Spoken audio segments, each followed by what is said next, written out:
Welcome में टेलीलाइन ते join किया ज़ेने सूमरो साहब academic कानूनदान मारूफ कानूनदान सूमरो साहब तक वेलकम चूँ था पंहिंजे शो में। थैंक यू मीर साहब। अजो फैसलो तव्हांजे साम्हूं आहे ऐं हिक तरफ़ त फैसलो अची वियो, ॿी तरफ़ हुकूमत इन फैसले के मुस्तरद किया आहे। इन छा नतीजा निकरदा जेकॾहिं हुकूमत फैसले के तस्लीम नथी करे? नवाज शरीफ प्रेस कॉन्फ्रेंस में भी इहा ॻाल्हि कई आहे त इन टिनिनि जजिस के ख़िलाफ़ रेफरेंस दायर कयो वञे। छा तव्हांजो तजियो आहे इन ते ज़ेने सूमरो साहब? मीर साहब जेको कोर्टूं हूंदियूं आहिनि उहो उन्हनि वटि पंहिंजी आर्मी न हूंदी आहे कि उहो फैसला इन्फोर्स कराइनि, न उन वटि पंहिंजी का पुलिस फोर्स हूंदी आहे। उहे गवर्नमेंट जी सपोर्ट ते अवाम जो ट्रस्ट एंड कॉन्फिडेंस इंजॉय कंदियूं आहिनि ऐं उन्हनि जे बेसिस ते पंहिंजा फैसला एग्जीक्यूट कराईंदियूं आहिनि। हाणे जेको सुप्रीम कोर्ट जो कॉन्डक्ट रहियो आहे, कॉन्डक्ट ॾाढो ड्यूबियस आहे। उन कॉन्डक्ट जे बाद में अचां थो, हिन वक़्तु जेको कैबिनेट जो फैसलो इहो तव्हां ॾिठो साम्हूं के असां मंज़ूर न कंदासीं। ॾिसो, कानून में अहिड़ी का इवेंचुअलिटी या पावर कैबिनेट खे न आहे ॾिनल कि हो सुप्रीम कोर्ट जो फैसलो न एक्सेप्ट करनि, चाहे उहो जेतिरो बि ग़लति फैसलो हुजे। छो त आर्टिकल 190 में 189 में सॼियूं एग्जीक्यूटिव बॉडीज़ ऐं हर इदारो सुप्रीम कोर्ट जे मातहत आहे, हुनखे सुप्रीम कोर्ट जो फैसलो फॉलो करणो आहे। हाणे सवाल इहो पैदा थिए थो कि हुकूमत वटि ऑप्शन्स कहिड़ा कहिड़ा आहिनि। सभिनि खां पहिरियों ऑप्शन हुकूमत वटि हिन सूरत हाल में हिकु त इहो आहे कि पूरी डिफाइंस शो करनि, चवनि कि असां कोई ऑर्डर इम्प्लीमेंट न कंदासीं ऐं उन डिफाइंस जी सूरत में जेको लिंगरिंग थ्रेट आहे हिकिड़ो कंटेम्प्ट जो ऐं डिस्क्वालिफिकेशन जो, उहो फेस करनि। थी सघे थो सुप्रीम कोर्ट कोई कंटेम्प्ट जी तरफ़ न वञे, डिस्क्वालिफिकेशन तरफ़ न वञे, छो कि सुप्रीम कोर्ट वीक आहे, इलाही कॉन्ट्रोवर्शियल थी चुकी आहे। इहो पॉसिबिलिटी आहे। थी सघे थो एतिरो एडवर्स एक्शन्स खणनि कि हिन साइड ते वञनि, पर सुप्रीम कोर्ट ख़बर आहे हुनजा रिपरकशन्स बि हूंदा।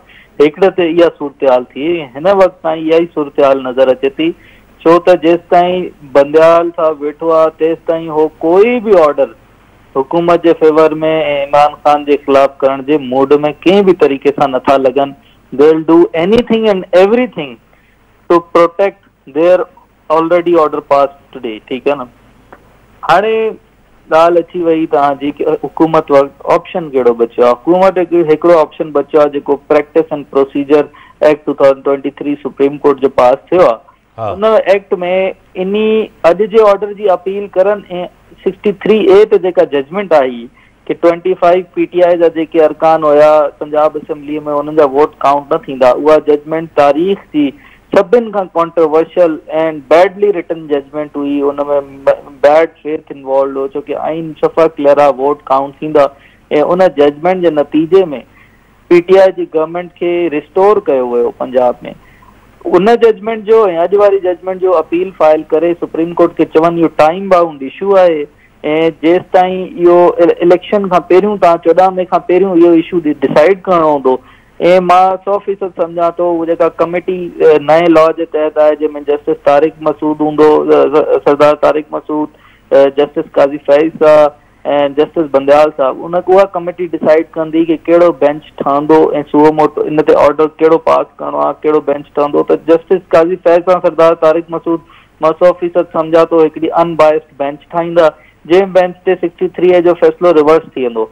हाणे 63A जो फैसलो रिवर्स थियण जो रिपरकशन्स छा आहिनि, उहे इहे आहिनि कि अॼु जेको असां हिन हिकिड़े क्वागमायर में बीठा आहियूं जिथे हिकिड़ी 2 असेंबलीज़ डिज़ोल्व थियूं आहिनि, उहो 63 जे फैसले ते थियूं आहिनि। ख़ासि तौर ते पंजाब असेंबली जी ॻाल्हि कयां थो। उहो जॾहिं रिवर्स थी वेंदो त वापसि नून लीग जी गवर्नमेंट रिस्टोर थी वेंदी ऐं उन खां पोइ इहा सूरत हाल ई न हूंदी, इलेक्शन वञी करे नेशनल असेंबली सां गॾु थींदी। पर इहा इन जेको सिचुएशन आहे हिन में हिकिड़ी क्वालिफिकेशन एक्सेप्शन इहा थी थी सघे। अगरि जस्टिस बंदयाल साहब 63A जी अपील या अपील जी ॻाल्हि न सॉरी जेको 2023 जो नओं एक्ट आयो आहे सुप्रीम कोर्ट जो प्रोसीजर रूल्स जेका नवां फ्रेम कया विया आहिनि, उन एक्ट खे अगरि जस्टिस बंदयाल साहब चए थो मां हिनखे नथो मना, इहो अनकॉन्स्टिट्यूशनल आहे, हुनखे स्ट्राइक डाउन करे थो छॾे, उन सूरत में गवर्नमेंट वटि इहा रेमेडी बि अवेलेबल न हूंदी। एंड इहो टाइम 20 अप्रैल ताईं प्रेसिडेंट ना प्रोसीजर सॼो घुमी फिरी अची इहो एक्ट इनफोर्स थी वेंदो। उन खां पोइ ॾिसणो आहे कि बंदयाल साहब हिन खे मञे थो या स्ट्राइक डाउन करे थो। ॿई चांसिस आहिनि, मे बी उहो मञे, मे बी हुनखे स्ट्राइक डाउन करण जी स्ट्रेटजी हुननि फ्रेम कई हुजे त स्ट्राइक डाउन थी वेंदो। लेकिन इन द मीन वाइल अॼु वारे फ़ैसिले में सुप्रीम कोर्ट इहे चयो आहे कि 10 अप्रैल ताईं गवर्नमेंट जेको आहे फंड्स इलेक्शन कमीशन में डिपॉज़िट करे ऐं 17 अप्रैल ताईं गवर्नमेंट इलेक्शन कमीशन खे पाण सॼो इलेक्शन प्लान ठाहे करे ॾे ऐं उहो इलेक्शन प्लान ऐं गवर्नमेंट जा फंड्स डिपॉज़िट थिया आहिनि या न थिया आहिनि इलेक्शन कमीशन सुप्रीम कोर्ट में रिपोर्ट ॾे। त इहे 10-15 ॾींहं जेके विच में आहिनि या 7-8 ॾींहं इन्हनि ते गवर्नमेंट अगरि इहो कंप्लाई करण न कंदी त ऑब्वियसली उहो बि कंटेम्प्ट जो आहे मतिलबु ख़तरो। अगरि कंदी बि त गवर्नमेंट वटि अञा बि ऑप्शन आहे कि इहे कंप्लाई करे पोइ अपील हुन नए लॉ जे तहत अपील फाइल करनि। लेकिन सूरतहाल ॾाढी ट्रिकी आहे एतिरी न एडवोकेट हिते ज़ैन साहब तव्हांखे छा थो लॻे त जेको क्या बहरान आहे इहो बहरान वधण थो वञे, सियासी बहरान आहे, आइनी बहरान आहे, टकराव जी जेकी कैफ़ियत आहे इहा वधण थी वञे अॻिते ॾींहंनि में? मीर साहब इहा बहरान त 100% हिन में त को सवाल ॿियो आहे ई न कि वाकई इहो वधण थो वञे। एंड अगरि इहो हिकिड़ी फेस ऑफ जी situation high court supreme court ऐं गवर्नमेंट जे दरमियान अगरि फेस ऑफ अहिड़ो थिए थो त इहो मुल्क जे मथां हिकिड़ो इलाही वॾो जेको मां त इनखे सानियो सम्झंदुमि मुल्क लाइ। ऐं हिन वक़्तु गवर्नमेंट कंहिं बि पोज़ीशन में न आहे हिन फ़ैसिले खे एक्सेप्ट करे। थींदो इहो कि इवेंचुअली जेका असांजी ग़रीब आवाम आहे उहा पिसंदी, छो कि जॾहिं अनसर्टेनिटी थींदी आहे, डॉलर चढ़ंदो आहे ऐं इकोनॉमिकली हिकिड़ो ब्रेकडाउन ईंदो आहे, क्राइसिस अञा वधंदा आहिनि अनसर्टेनिटी जी वजह सां, कंहिं बि तरीक़े सां हिन वक़्तु इहो मामिलो सुलझंदो नथो नज़र अचे। अगरि सुप्रीम कोर्ट इन मामले ते फुल बेंच ठाहे बि छॾे हा त मां 100% चवां थो फ़ैसिलो पोइ बि इहो ई अचे हा कि 90 ॾींहंनि में इलेक्शन कराइणी आहे। हाणे बंदयाल साहब खे सिर्फ़ु भउ हुयो कि कुझु जजिस जेके हुनजे ग्रुप जा न आहिनि उहे इहे सवाल खणंदा कि छा असेंबली सही डिज़ोल्व थी हुई या न थी हुई, छा 63 जो फ़ैसिलो सही हुयो या न हुयो, ऐं इहे मेंटेनेबिलिटी जा जेके क्वेश्चन हुया कि अहिड़ी तरीक़े सां सो मोटो खणणु वरी उनजे मथां जेको हाणे इहो सुप्रीम कोर्ट जी ओरिजिनल जुरिडिक्शन में मामिलो ॿुधणु जॾहिं हाई कोर्ट में ऑलरेडी पेंडिंग आहे त उन्हनि खे भउ इहो बंदयाल साहब खे इहे जजिस बसि इहे सवाल न खणी छॾनि त मुंहिंजे लाइ एम्बेरसमेंट थींदी। लेकिन मुंहिंजो ख़्यालु आहे फुल कोर्ट ठाहिणु खपे हा। एॾो वॾो मामिलो सुप्रीम कोर्ट जो अंदरूनी मामिलो नथो थी सघे तव्हांजी वजह सां हिन वक़्तु पूरे मुल्क में बाहि लॻल आहे ऐं तव्हां चओ था इहो मामिलो असांजे अंदर जो मामिलो आहे। तव्हांजे हिकिड़े ऑर्डर जे नतीजे में पूरे मुल्क में इलेक्शन थियण वारा आहिनि, तव्हां चओ था इहो असांजे घर जो मामिलो आहे। इहा हिकिड़ी जेको आहे न मतिलबु हिकिड़ी ढिटाई वारी ॻाल्हि थी वेंदी ऐं इहा ई ॻाल्हि आहे कि बसि मैं न मानूं, बाक़ी कोई फ़िलहाल पॉज़िटिव असां आउटकम एक्सपेक्ट नथा कयूं ऐं कोई अहिड़ा नताइज जेके असां सम्झूं कि मामिलो को सोल्यूशन जी तरफ़ वञे थो अहिड़ी का सूरतहाल नज़र नथी अचे।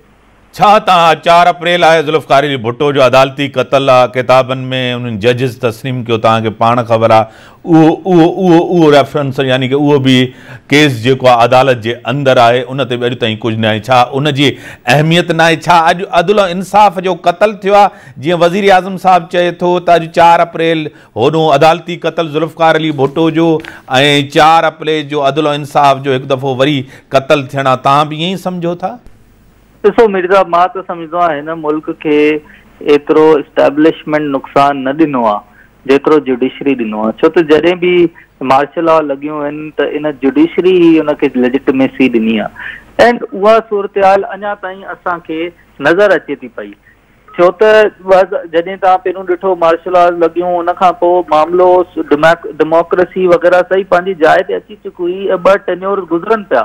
उनजे बाद बजाए कि डेमोक्रेसी खे अञा हलणु ॾियनि 2018 में हिकिड़ो नओं पॉपेट जेको आहे एस्टेब्लिशमेंट लॉन्च करे छॾियो ऐं पनामा जी बेंचिस ठहियूं, उन्हनि जे बेसिस ते हिकिड़ो सिटिंग प्राइम मिनिस्टर उनखे कढी छॾियऊं त इहो बिल्कुलु हिकिड़ो आइन जो क़तल आहे ऐं इंसाफ़ ते ज़ुल्म आहे इंसाफ़ जे नाले ते।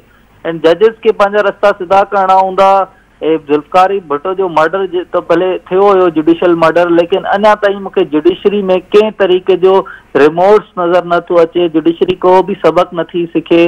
अञा ताईं हो सम्झनि था कि असां हिकिड़ा इस्टेब्लिशमेंट जा पॉलिटिकल टूल आहियूं ऐं बसि हिन मुल्क जो अला हाफ़िज़ आहे। ॾिसूं हिननि खे अगरि कॾहिं एहसासु कॾहिं थिए थो कि मां त सम्झां थो अॼु अॼु जेको सुप्रीम कोर्ट फ़ैसिलो ॾिनो आहे त अॻिले साल जो बजट बि इन्हनि खां ई पास कराए छॾियो ऐं जेके पोइ एग्ज़ेक्टिव मसइला आहिनि हर सूबे जा हर कंहिंजा उहो सुप्रीम कोर्ट में एप्लीकेशन ॾेई छॾनि सभु गवर्नमेंट चवई हे फ़ैसिला बि तव्हां करे छॾियो इन खां वधीक असां छा चऊं हाणे। वॾी महिरबानी मोहतरम जनाब ज़ैन सुमरो साहब कानूनदान आहिनि उनजो पॉइंट ऑफ व्यू तव्हां ॿुधो इन सां गॾु इजाज़त अल्लाह हाफ़िज़।